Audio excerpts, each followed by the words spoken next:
Hello, everybody. Welcome once again to another Thursday edition of Trivia with Mike here at East Castle Place. For those of you watching at home, we're on the first floor of Bradford Terrace. You can't see it, but if I turn the camera around, you'd see donuts and coffee and juice. And if you come down, the same thing for you. We do have a special guest joining us today, but you'll see when she gets here, she's a rather busy person, and you'll understand why she's a little bit late. I am your host and the Quizmaster, Mike Brever. It is Thursday of Holy Week. For you Christians out there, it's called Maundy Thursday. I'm not sure where that name comes from, but Maundy Thursday, Holy Thursday also. So this week, for our lightning round, we're going to have a quick look at Easter trivia. But let's begin, shall we, with the birthdays of the month. We've got Jim Fry on the 1st, Carol Fritz on the 4th, George Lofgren on the 7th, Barbara Flint on the 11th, Nancy Hebner on the 12th, Pat Crump, our director, our choir director, on the 14th, Susan Chinzat. Susan, I know you're watching. Hello there. How are you? Evelyn Kessler also, Susan's birthday twin, on the 16th. Barry Salmon's on the 17th. See, now you just moved your chair out of the camera. Oh. So you got to come back in. There you go. Arlene Brackensick. Is Arlene? No, Arlene is tied up today. She's not here. Dale Snyder on the 21st, Ann Gordon on the 22nd, and Kurt Fowler on the 29th. I do point out to you that Lauren Kobish, who is our graphic designer, she hid some Easter eggs in the picture here. So while we chat a little bit with Lila, I'll let you folks look for some of those Easter eggs. Remember last week we found 2 of them. Oh, I found 3. I'm told there's 6 of them in here. So before we move on, we'll see if we can find them all. But hello, Lila, how are you? I'm great. How is everyone? You all know Lila. I call her our receptionist. You're more like the go-to person for everything. What is your real title? Receptionist. Receptionist, okay. Well, then I've been calling you the right thing all along. But you're really the central hub of everything that goes on around here, aren't you? Pretty much everything has to come through you. Whether it's a phone call, whether people stop in, whatever. How long have you been here, Lila? I originally started with East Castle Place September the 11th of 2000. Okay, so 20-some years ago, 2000, 24 years ago. I was, I think, 14 at that time, so I wasn't here at that time.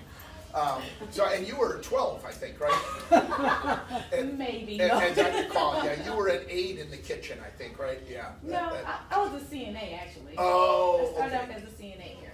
Well, and in fact, I know you still are a licensed CNA, right? I am. And do you ever fill in doing that now? Every blue moon.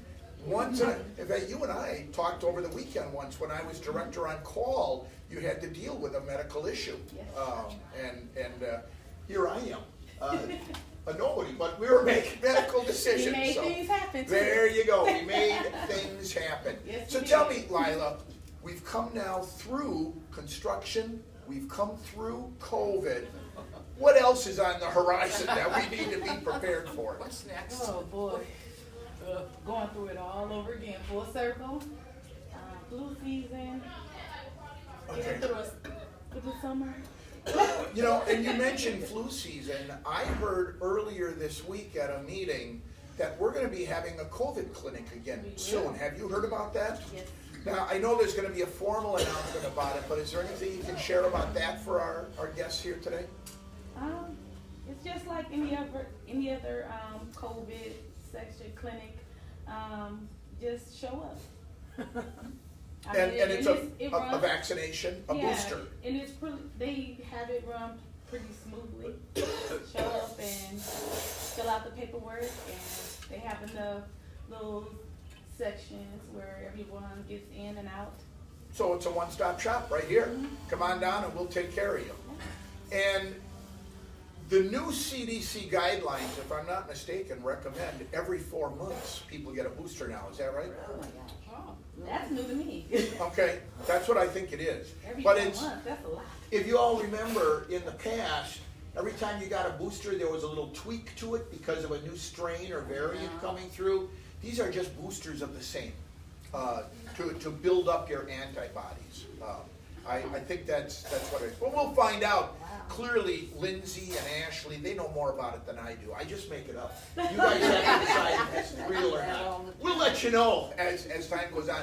Now, you actually have a relative that works here that people probably don't know is related to you. Who is that? My son, Kendall. Your son, Kendall, in maintenance. Yes. How long has he been with us? He has been here going on 5 years now. Okay. It'll be 5 years soon. And do you have any other kids that are going to be coming here soon? Hopefully, my daughter would like to come here. Okay. Yeah. And where do you see her fitting in? Director of philanthropy, maybe? No, I can't see it.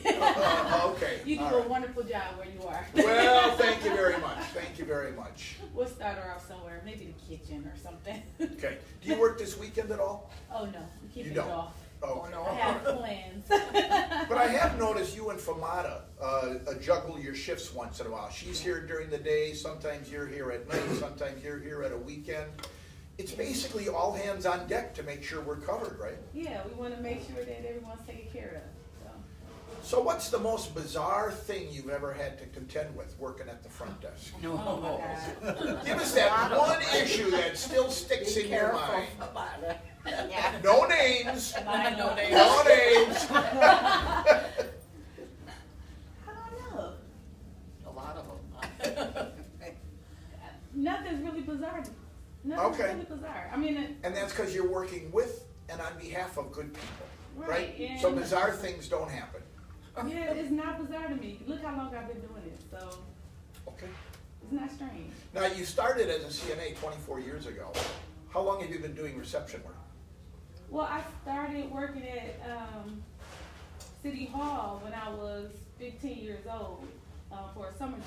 Okay, And I worked in the tax commissioner's office. okay, So that's when I really started working as a receptionist. okay, all right, So, and that's been over 30 years.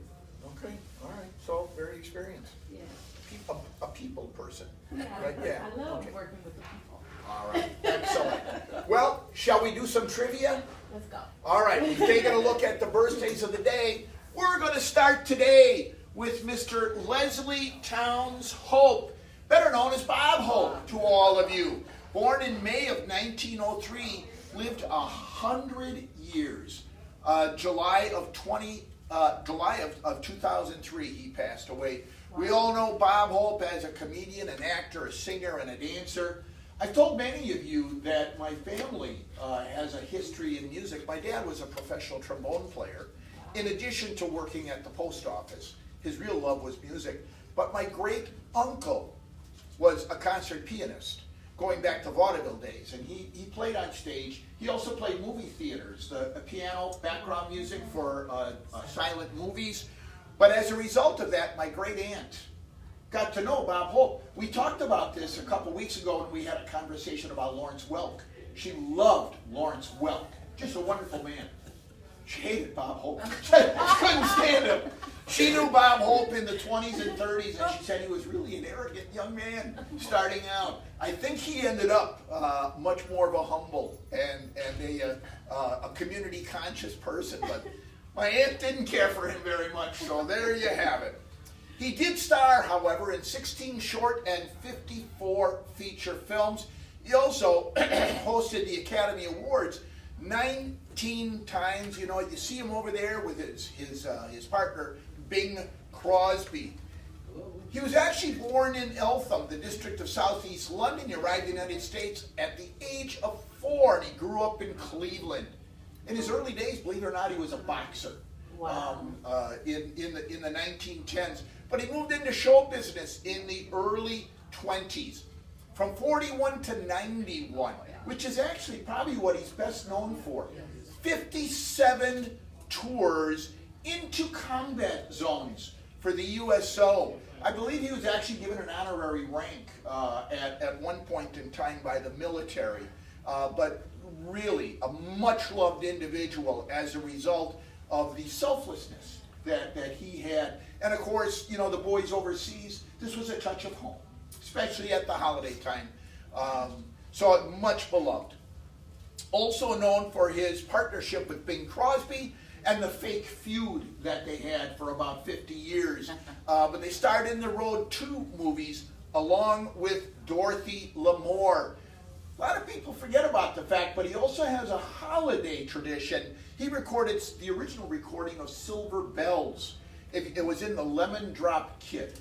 If you ever really want to see a nice movie that actually has kind of a holiday theme, but it's not in the realm of Holiday Inn, White Christmas, check out Lemon Drop Kit. I think you actually would really like it. And he does a great job singing of the song. Began appearing on radio and films in 1934. Remember, that's probably about 20 years after his career started as a boxer. He retired from public life in 98.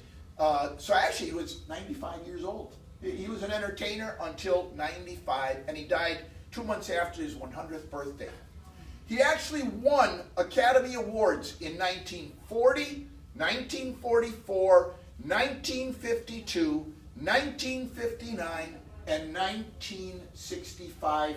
My question to all of you, name 2 of the movies that earned him Academy Awards.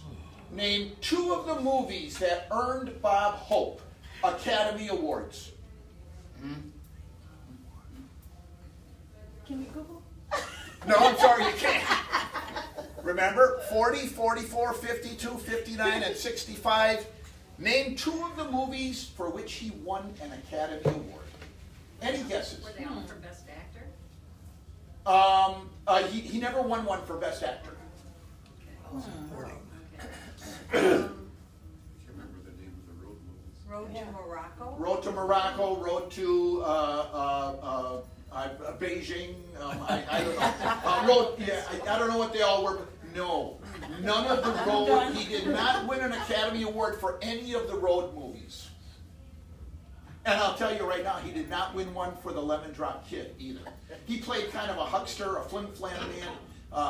Really a good movie. You should look it up sometime. But he did not win for that either. Any of the movies that he won an Academy Award for? Viola? I'm clueless. Clueless. You forget. No, nobody? Can you give us a hint? Should we take a look? Sure. Yeah. Sure. Bob Hope never won an Academy Award for acting. Oh, Oh, wow. Never won an Academy Award for acting. He No won wonder. in 40, a special award for unselfish service to the movie industry. 44, special award for service to the Academy. 52, the honorary award for contribution to laughter. 59, the Gene Herschel Humanitarian Award. And 65, the honorary award for service to the industry and Academy. For 19 years, he hosted the Academy Awards. That was always a standing joke. He wanted to win an Academy Award for acting, and he never did. Wow. But he had 5 statues sitting at home that the Academy honored him with. Shall we move on? Yeah. Let's take a look at the 1939 World's Fair. You'll see the synergy in my questions here, right? They all have a common link, right? No, they don't. It was located in New York City, Flushing Meadows, Corona Park in Queens. It ran from 1939 to 1940. It actually was the second most expensive World's Fair of all time, exceeded only by the Louisiana Purchase World's Fair in 1904. That was the one that was made famous by Meet Me in St. Louis, the Judy Garland movie. So the New York was the second most expensive of all time.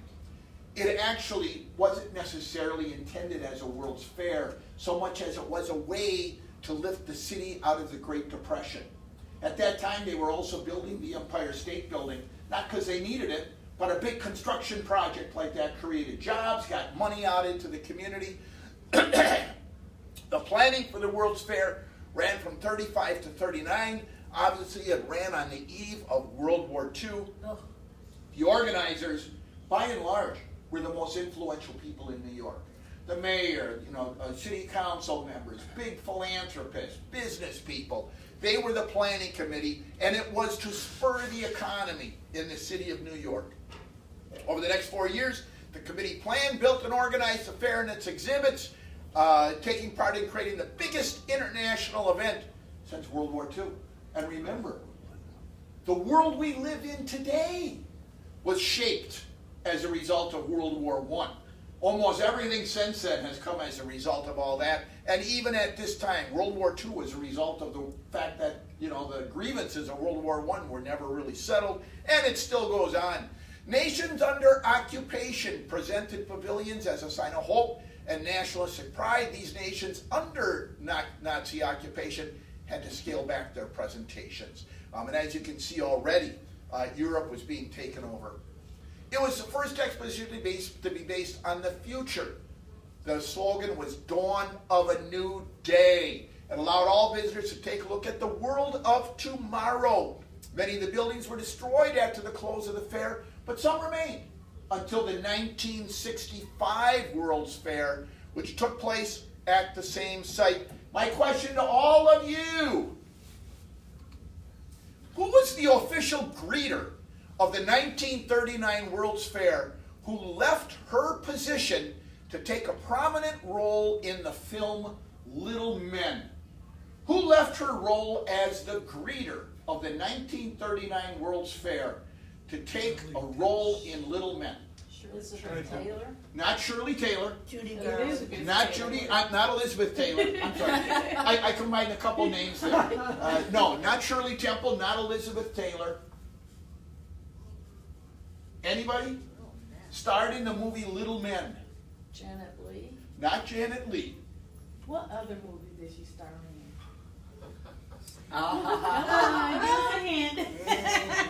That would give it away. Aw. Judy Garland? Not Judy Garland. A Marilyn wonderful guess, given the fact Someone that said Wizard of Marilyn Oz was Monroe? up. I'm sorry? Someone said Marilyn Monroe. Not Marilyn Monroe. And I'm glad you said that because everyone can't hear all the answers coming forward, and I clearly did not that time. I know that people at home have trouble hearing the answer sometimes. So, no, it was not. This is a trick question. A trick question. The person also, not the person, the greeter, the official host, also went on to become a trademark for a major company. A lion? Not a lion, but you're finally on the right track here. You're- Morton Salt Girl? I'm sorry? The Morton Salt Girl?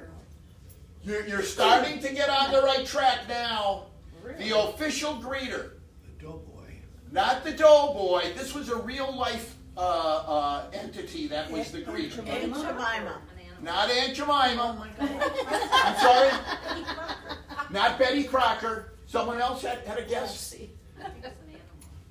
Elsie the cow! Oh, Elsie the cow was the official greeter. Very good. Elsie starred as Buttercup in Little Men, and there she is with her starring role in Little Men. Very good. I said That was Lassie. definitely a hard Oh, you said question. Lassie. All right, well, good, close enough. It sounded the same. It was, in fact, Elsie the cow. I think she went on to be Borden's Right. namesake, right? So, all right. In the 40s, Yeah, Lassie, Elsie, same thing, same thing.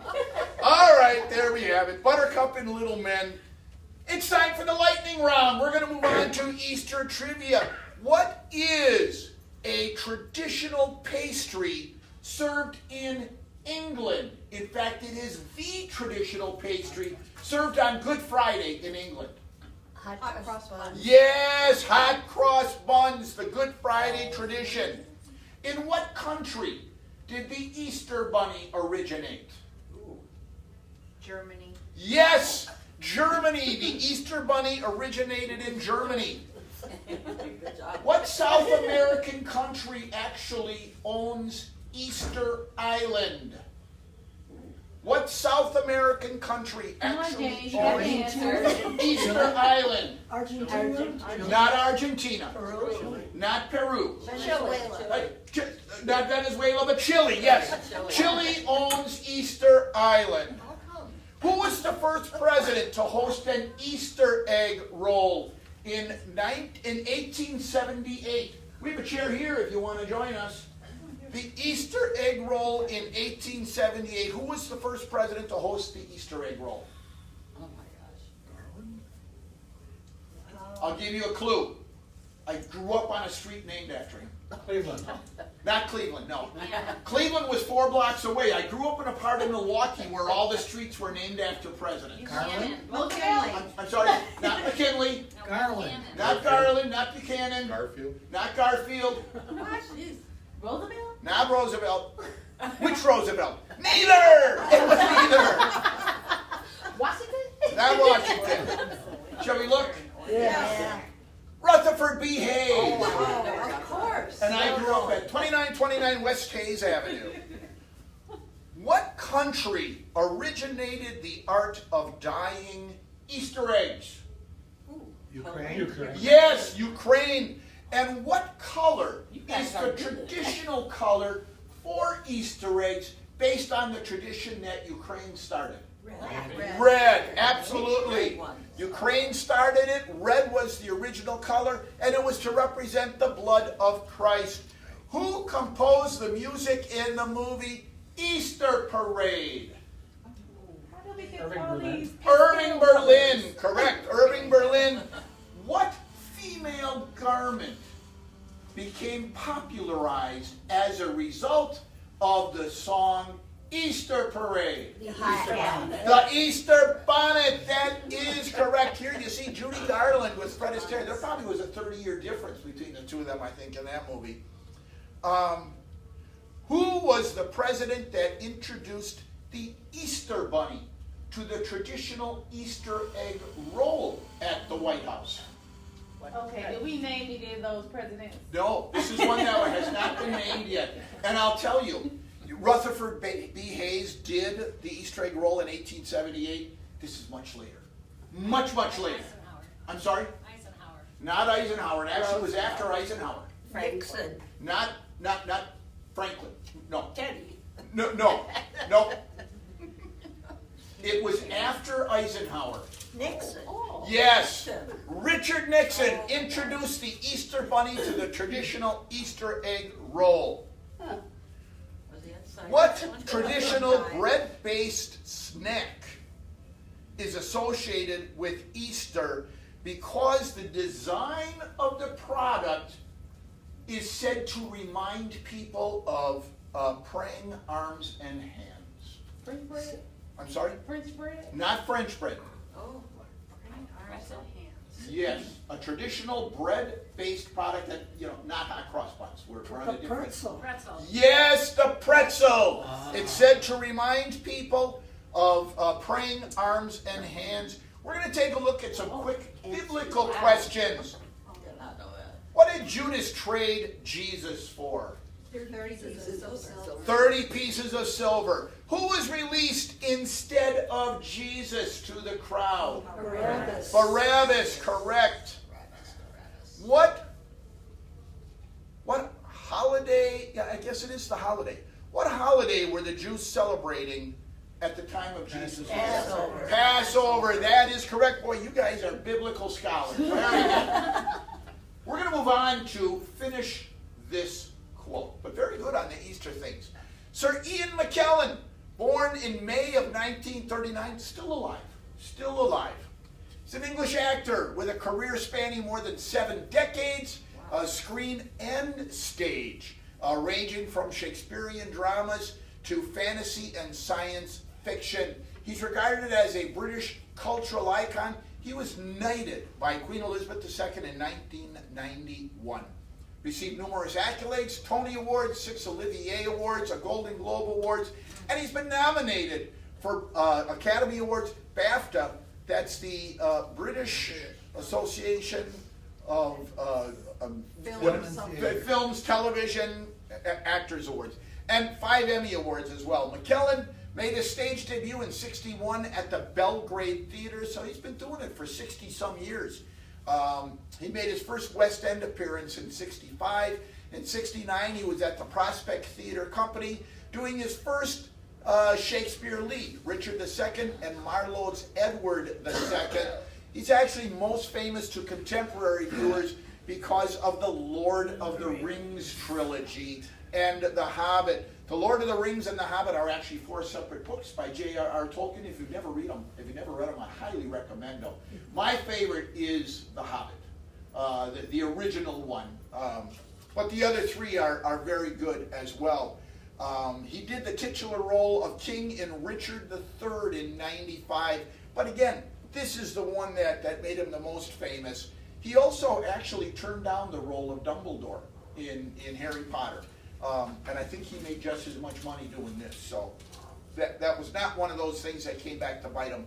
Other notable film roles: A Touch of Love, Plenty, 6 Degrees of Separation, Restoration, The Good Liar, Mr. Holmes, and you see he's been working right up until 2019. He returned to Broadway in Wild Honey, Dance of Death, No Man's Land, Waiting for Godot, and he actually did a joint production with Patrick Stewart, who he and Patrick Stewart are great friends. Patrick Stewart is best known for Star Trek The Next Generation. That's what he's best noted for. Finish this quote of Sir Ian McKellen. The only thing you can do about awful people is not... Associate with them. Nope, the answer was associated with them, that's not it. The only thing you can do about awful people is not... Be awful to them? Or... Not be awful to them, that's not it either. What is it? That's right. The only thing you can do about awful people is not... Eagle. I'm sorry? Legal. Not legal, no, not legal. Thinking outside the box, Jim. Any other guesses? Shall we take a look? Yeah, sure. The only thing you can do about awful people is not be one of them. That's the only thing you can do. Same thing. We're Same gonna- thing. We're going to move on. We're going to take a look at the DC-10. Again, you notice how all these topics tie together, right? We're going to take a look at the DC-10. It's the McDonnell Douglas DC-10, an American tri-jet wide-body aircraft manufactured by McDonnell Douglas. The DC-10 was intended to succeed the DC-8. It first flew in August of '70, was introduced in August of '71 by American Airlines. The tri-jet has 2 turbofans on underwing pylons and a third one at the base of the vertical stabilizer. The twin aisle layout has a typical seating for 270 in 2 classes. It has a range of 3,500 nautical miles. I'm sorry, but I don't know how nautical miles translate to road miles, but it's going to be close to 3,500 miles. Early operation of the DC-10 were afflicted by its poor safety record, which was partially attributable to a design flaw in the cargo doors. It caused multiple incidents, including fatalities. Production ended in 1989 with 386 having been delivered, with 60 KC-10 tanker aircrafts. After merging with McDonnell Douglas in '97, Boeing upgraded many in-service DC-10s to the MD-10 with a glass cockpit. That eliminated the need for a flight engineer. A few DC-10s have been converted for aerial firefighting. Some DC-10s are on display while others are retired aircraft or in storage. In 1979, American Airlines Flight 191 crashed immediately after takeoff from Chicago O'Hare Airport. The entire fleet of DC-10s were temporarily grounded. What caused the accident? The accident. The leading edge slat actuator hydraulic lines severed. The slats retracted under the aerodynamic forces, causing the left wing to stall. This, combined with asymmetric thrust, caused the aircraft to rapidly roll to the left, descend, and crash, killing all 271 people on board and 2 on the ground. In our language, what does all that mean? What does all that mean in the real world? System failure.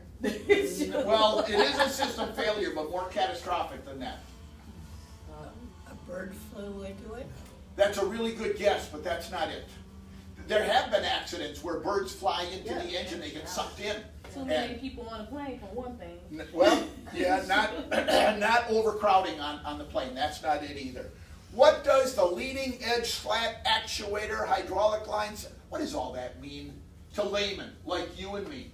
sitting around the kitchen table at night talking about it. What really happened? A failure to the plane. A failure to the plane, that is correct. The engine? You're on the right track now. What happened to an engine? Came loose. Stalled. You're even better now. An engine came loose. What happened when the engine came loose? Fell off. It fell off. In layman's terms, what does all this mean? The rear engine fell off. There's an engine under each wing and one along the back, a stabilizer. The back stabilizer wing fell off and the plane lost stability and crashed. All this means this. The rear engine fell off. A tragedy that 270 people suffered from. Our last question for the day. Diamonds. I bring this one up because my youngest son announced Sunday night he's engaged. He and his girlfriend of 2.5 years will be getting married sometime early next year, April, May. Depends on a church and a reception hall, and you know how all that works nowadays. It takes longer than you think. But we're going to take a quick look at diamonds, a solid form of the element carbon, with its atoms arranged in a crystal structure called diamond cubic. Diamond has the highest hardness and thermal conductivity of any natural material. It actually is used in cutting tools. Ironically, all you have to do is hit it in the right place and you can cut a diamond. It's somewhat fragile in spite of the fact that it's the hardest element known. Quality of diamonds, hardest known natural material on both the Vickers and the Mohs scale. Diamonds are lilophilic and hydrophobic, which means they can't be made wet by matter. In the Earth's mantle, they form through a metasomatic process, which is pressure and heat. They're hard but brittle and can be cut with a single blow. Most natural diamonds have ages between 1 billion and 3.5 billion years old. Most were formed at depths between 150 and 250 kilometers. And they were formed in the Earth's mantle. A few have been formed as low as 800 kilometers. Under high pressure and temperature, carbon-containing fluids dissolved. Much of the more recently, hundreds to tens of million years ago, they were carried to the surface by volcanic eruptions. That's how they came up to the surface. Synthetic diamonds can be grown from high purity carbon under high pressures and temperature from hydrocarbon gases, chemical vapor disposition. Imitation diamonds could also be made out of material such as cubic zirconia and silicon carbide. Cubic zirconia, discovered in 1892, research for use in lasers. It is not as hard, nor is it as translucent. Geophysicist Dan Frost, working in 2014 at the Bayerisches Geo Institute in Germany, discovered that a food product, when placed under enough pressure, a food product could also create diamonds. What is this food product? Potato. I'm sorry? Potato. Not a potato. What did you say? Salt. Not salt. Sugar. Not sugar. You would think because if you look at them under a microscope, there's a crystal, but it's not that. Wow. It's a created food product, by the way. It's not like, well, you can grow a carrot or something. It's something that we create. I'm sorry? It's processed food. Yes, exactly. Cream? Not cream. Not cream. Created food. Uh-huh. It's gotta have carbon in it. It does. Everything does. Soda? Not soda. Something that you place under enough pressure. Nothing? Carrots. Not carrots. Apple? No. I'm It's sorry? not, it's not grown. Not an apple. Not an apple. Should we take a look? Yeah. Nobody had to guess. Should we take a look? Yes. Peanut butter! Oh. If you put peanut butter under enough pressure, and obviously this is done in a laboratory, you can create diamonds. I will tell you Going up though, to the kitchen and make diamonds. these are much more fragile than regular, earth-grown diamonds. But you can make diamonds out of peanut butter. I don't think they're stable enough I to would be love to see used that. in practical form like cutting tools and things like that. But peanut butter can make diamonds. There you have it, folks. That's our Easter show for the week. I want to thank my producer, Scott McFerrin, my artistic director, Lauren Kobish, and my content director, Mary Beth Brever. But let's go all the way back to the beginning. Did anybody see all of the Easter eggs while we were waiting to start the show today? Did anybody see them all? I have found 6 of them. Anybody have a guess? I see one here. Yeah. Oh, that's Where do you 5. see some, Lila? There's 1. Oh, here's one. There's That's one 2. hidden. That's 2. Oh, if that's the egg, that's That's 3. There's one more. 4. Oh, did I That's lose it? No. Then that's 4. That's 4, 5, 5, that's 6. and 6. We got them all. You all see them? There you go. I'm not going to flash all the way to the end again, but as we say goodbye today, I want to wish you all a very happy Easter. Oh, wait a minute. That's not. And then it's 7. Those aren't eggs. Close enough. 'Cause Close there's enough. another egg. All right. So there's 7. I got to tell Lauren she was wrong. It's 7. I want to wish you all a very happy Easter. I want to wish you at home a very happy Easter as well. I also want to remind you this afternoon at 1 o'clock, I think it is, State of the Castle. Come on down for that. Although Tyler doesn't give us donuts for that. I don't know. We should talk to him about that, shouldn't we? We want donuts. Cupcakes. As we all get ready for the holiday weekend, I want to remind you of my very favorite actress of all time, the very, very famous Betty White. Late in life, she died 2 weeks short of her 100th birthday. Late in life, she was noted for her words of wit and wisdom. And my favorite saying, advice to all of her friends and family was that everybody should get 8 hours of beauty sleep every single night. Rule is longer, right? Unless, of course, you were ugly. In that case, you should get 9. If you're ugly, get 9. There you have it, everybody. Thank you all, and we'll see you next week.